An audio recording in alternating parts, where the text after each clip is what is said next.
What was your tipping point to kind of out the NFL for their treatment of players? I've been doing that for a long time before I ever met my husband. My issue came when my friends started. My friends were being physically abused by their husbands, and they were being told to not call the police. These are women that dated football players? Yes. Mm-hmm.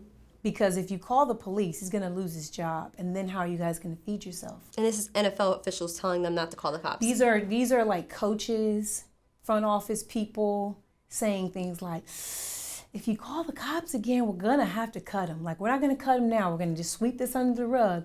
But if you call again, then it's going to be a thing, and then we got to cut him. And then he's not going to be able to pay your bills. They don't care that you're getting your ass beat. They need him on the field on Sunday, and they need you to just suck it up, I guess. Cover up the black eyes, cover up the bruises, but he needs to be on the field Sunday. So when they did that whole No More campaign, I was pissed. Like, what are you guys doing? Like, you don't care.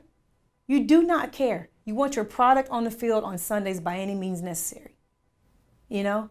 And to me, saying the truth is not wrong at all. If I'm lying, then that's wrong.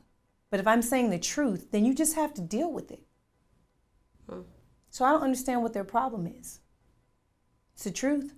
They know that concussions happen from football. They know that CTE happens from football. They don't want to say it, though. They know they cover up concussions. They know they don't report them. They tell players, are you a patient or are you a player? Because if you're a player, then I want to pay you. But if you're a patient, then I'm going to get rid of you. You see what I'm saying? Mm-hmm. They threaten your job. They threaten you. This is all they know. Football players, a lot of them, this is all they can do. This is what is going to house them and feed them and clothe them for the rest of their life. They don't want that to go away. And if that means acting like you're not concussed or not reporting a concussion and all this stuff, then that's what they're going to do. They're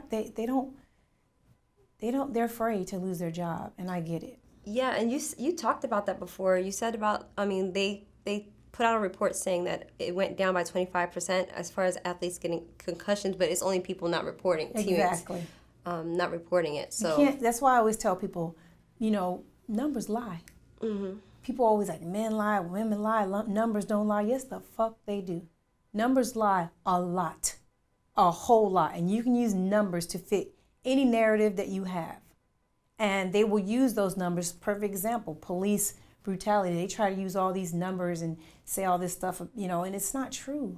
If you just actually look at context of things, you can figure out what a lie is. Mm-hmm. But people don't. They just read whatever they're told, and they keep on reporting it, and they keep on reporting it, and it's like they're just brainwashing you into believing that the shit is down, but it's really not. They just don't report it. They threaten you. Mm-hmm. Then you kill your wife, and then they kick you out of the league and say, I can't believe this person, didn't respect their craft and didn't respect the fact that we gave them millions of dollars to play football and they just squandered it away. They're just hitting their wife. Like, well, you know what? Some guys are fucking assholes and they do beat women for no reason. But a lot of these guys have mental issues from concussions that are going untreated.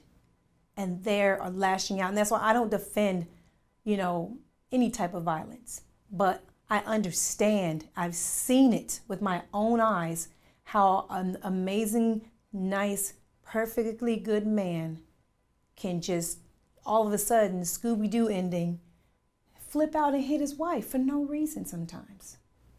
And it's like, I don't know how to explain that. I'm on both of their side. He needs help, you know what I mean? And she needs help. Like, who are we blaming? I mean, if it's not even like spousal abuse, it's suicide. Yeah, they're killing themselves. It's just, they're holding a lot of secrets. A lot of secrets in the NFL. A lot.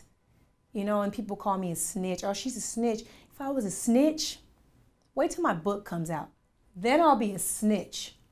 So I'm going to wait until my husband retires out of the respect for the locker room that he's currently in right now. But there's a lot of stuff that's happening and it's not fair. It's really not fair. Mm-hmm. And I just feel like somebody needs to say it. It should be me. Yeah. Since everybody hates me anyway. I watched Concussion. over the weekend, and it was kind of shocking how much power the NFL has. Yes. So much so that a doctor with so many degrees, gets kind of thrown out Disappeared. of Pittsburgh and relocate in California. Just disappeared, went away. Yeah. Do you ever fear of being blackballed, pretty much, or have you been threatened by the NFL? No, they're not stupid. They're not stupid enough to threaten me. They know I'm smart enough to do something with those threats. Mm. But the reason that they can't blackball me is because I don't have a job. If you have a job and your job takes care of your family, if that's how you feed your family, they can take that away from you. So they can't do anything to me. Now, they can do something to my husband, take his job away. But the problem with that is he's so fucking amazing that another team's going to sign him. They don't care about me. They're like, so what? I'm going to fucking win. Can he get us a win? I'm signing him. So he's always kept a job, making a lot of money because he's amazing at his job. And there's not very many people that can do what he does. So they can't what can they do to me? Mm-hmm. What can they do? Tell somebody not to hire me? I got so many millions of dollars in the bank. I'm good. I don't ever have to work in my life again if I make sure that I take care of what I have right now. Because I don't live a really, really lavish life.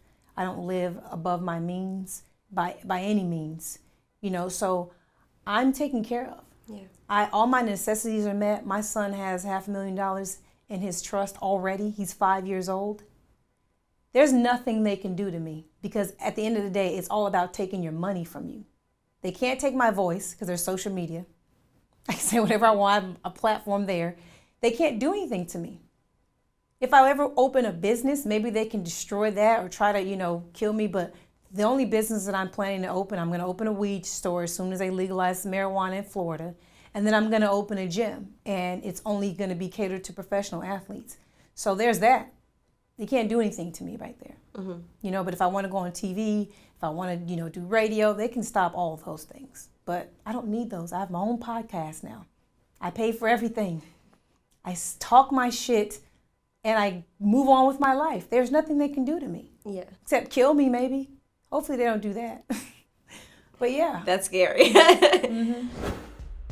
What do you think about the whole situation? Man, my point of view, man, I really feel like they tried to paint a bad picture on my brother and tried to make him look like he was a hater. It was some envy, jealousy type shit, you know what I'm saying? And actuality, you know what I'm saying? Bro been having this shit, man. He been in the condo. I got my hat on and I had my Coke bottles up under my hat.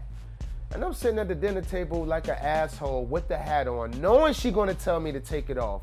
And I'm just sitting there just gulping down, in my zone. She said, take that goddamn hat off at the dinner table. I'm like, come on, Mom.